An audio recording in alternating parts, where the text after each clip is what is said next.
जय श्री राधे कृष्ण भक्तजनों, जय हो श्री गौ माता की। भगवान श्री लक्ष्मीपति वेंकुटपति श्री हरि और माँ लक्ष्मी की दया कृपा से सभी भक्तजन कुशल मंगल होंगे। और इसी मंगल कामना के साथ आज हम ज्येष्ठ पूर्णिमा का वर्णन करेंगे। ज्येष्ठ मास की पूर्णिमा हिंदू धर्म में अत्यंत पवित्र मानी जाती है। इस दिन स्नान, दान, व्रत और भगवान की पूजा का विशेष महत्व बताया गया है। यह तिथि विशेष रूप से भगवान श्री हरि विष्णु, श्री सत्यनारायण और चंद्र देवता की पूजा के लिए शुभ मानी जाती है। कई स्थानों पर इस दिन भगवान श्री सत्यनारायण की कथा सुनने की भी परंपरा है। ज्येष्ठ पूर्णिमा की व्रत कथा कुछ इस प्रकार से बतलाई गई है। भक्तजनों, प्राचीन समय में काशी नगरी में एक अत्यंत निर्धन ब्राह्मण रहता था। वह बहुत गरीब था और प्रतिदिन भिक्षा मांगकर अपना जीवन यापन करता था।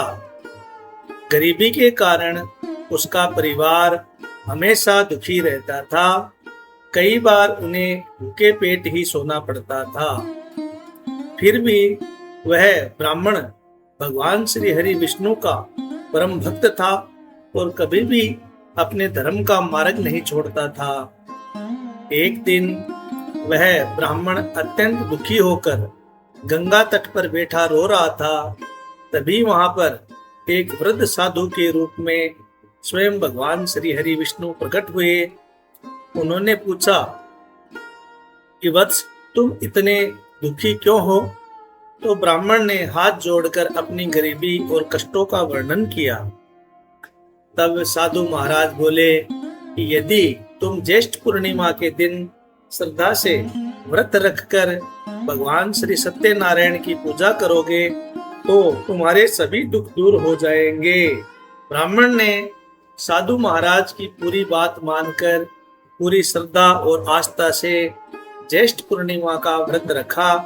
उसने गंगा स्नान किया और भगवान श्री हरि विष्णु की पूजा की और सत्यनारायण जी की कथा सुनी। व्रत के प्रभाव से धीरे धीरे उसके घर की सारी दरिद्रता दूर होने लगी। उसके घर में धन, अन्न और सुख समृद्धि आने लगी। कुछ ही समय बाद में उसका जीवन पूरी तरह बदल गया। उसी नगर में एक घमंडी राजा भी रहता था।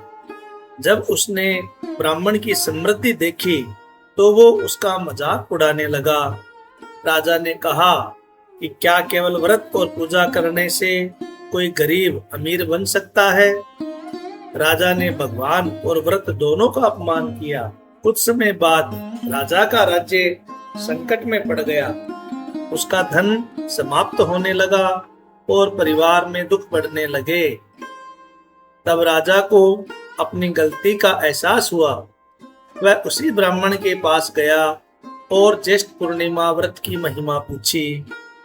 ब्राह्मण ने श्रद्धा से व्रत करने की सलाह दी।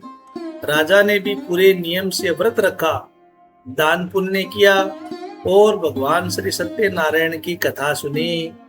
भगवान की कृपा से उसका खोया हुआ वैभव वापस लौट आया। बोलिए श्री लक्ष्मीपति वेंकुटपति भगवान श्री हरि विष्णु की जय हो। श्री लक्ष्मी माता की जय हो।